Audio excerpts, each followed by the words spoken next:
Hey, not sure if y'all heard about this, but on Friday, the North Carolina Supreme Court approved Duke Energy's recent price increases. Really bad news for all of us who are paying Duke Energy for our power, but really good news for Duke Energy shareholders. And that includes the wife of Chief Justice Paul Newby, who signed off on these price increases. He could have recused himself, but he's corrupt.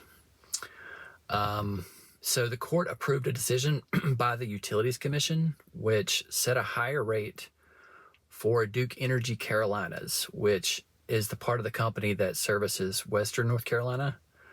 So they're paying more in Western North Carolina than people in the rest of the state. And why? I couldn't tell you. There's no good reason, honestly.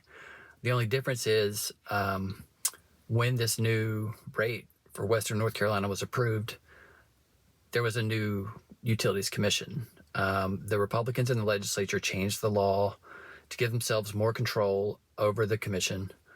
And so after Republicans took over, they just approved a higher rate than they had approved for the rest of the state.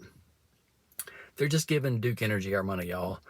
It's so messed up. Duke Energy is a monopoly. The state gives them a monopoly in exchange for letting the commission set the rates, because the commission is supposed to protect the consumers, but they're not doing it. And that's what Justice Anita Earls says in her dissent. She calls out the majority for, just approving this arbitrary, and she calls it illegal decision by the Utilities Commission. And it's a good thing that we're going to have a chance to reelect Justice Earls this year. She's actually willing to stand up to these fossil fuel companies and these companies that are ripping us all off. And in 2028, we're going to have a chance to elect a new pro-people, pro-democracy majority to our state Supreme Court.